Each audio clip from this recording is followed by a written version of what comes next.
The Federal Trade Commission has a new rule that prohibits fake consumer reviews, consumer testimonials, or celebrity testimonials. And despite this effort, getting rid of every fake review quickly is nearly impossible. As a consumer, the key is knowing when to pass on a product. Leah Napoliello with the Better Business Bureau is joining me now to explain how to spot these fake reviews. So first of all, what would be some red flags that we should recognize that, like, this isn't real or it's not a real person doing this? What would be the red flags for that? Right. So first you want to look at the profile of the reviewer. Oftentimes if it's a fake review, it'll be a very generic name like Jane Doe or John Smith or just a string of numbers, and they won't have their profile picture up there too. So take some time to look at the reviewer itself. As in, it might not even be a real profile. Right, exactly, yeah. And then you want to take some time and look at the text of the review. So oftentimes when it's a fake review, it'll be very vague. They won't go into the specifics as to why they liked a particular product, and it'll just be very general. So you want to check for that type of language, very vague, non-specific language.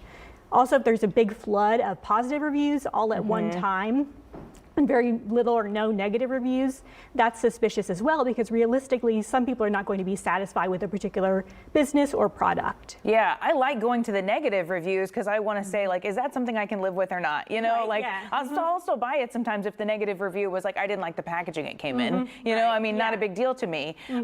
What are the ways that we can avoid these fake reviews? Like, if we do see them or something, like, how do we eliminate those from our searches, I guess? Yeah, so it's basically a lot of analysis you need to do too. So sometimes the language too, the spelling or grammar may be off. There may be errors or awkward phrasing because sometimes the reviews are created by someone overseas that's not a native English speaker. So just look out for those types of clues.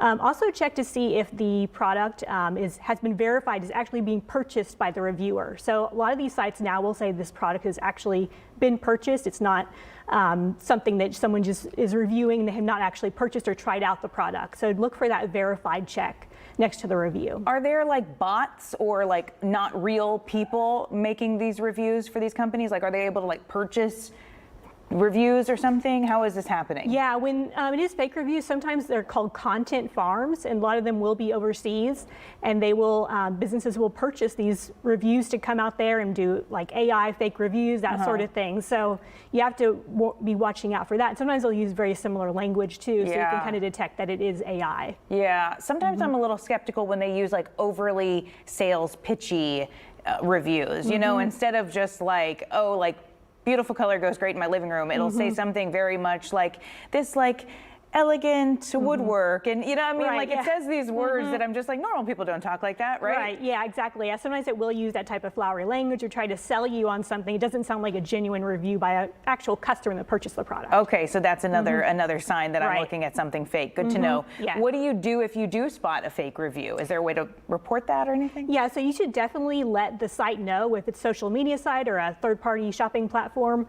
Let that site know because they don't want those deceptive reviews out there either. So inform them. You should also notify the authorities. So the Federal Trade Commission actually investigates these fake reviews. It's illegal, for them to be posted. So they could fine the business.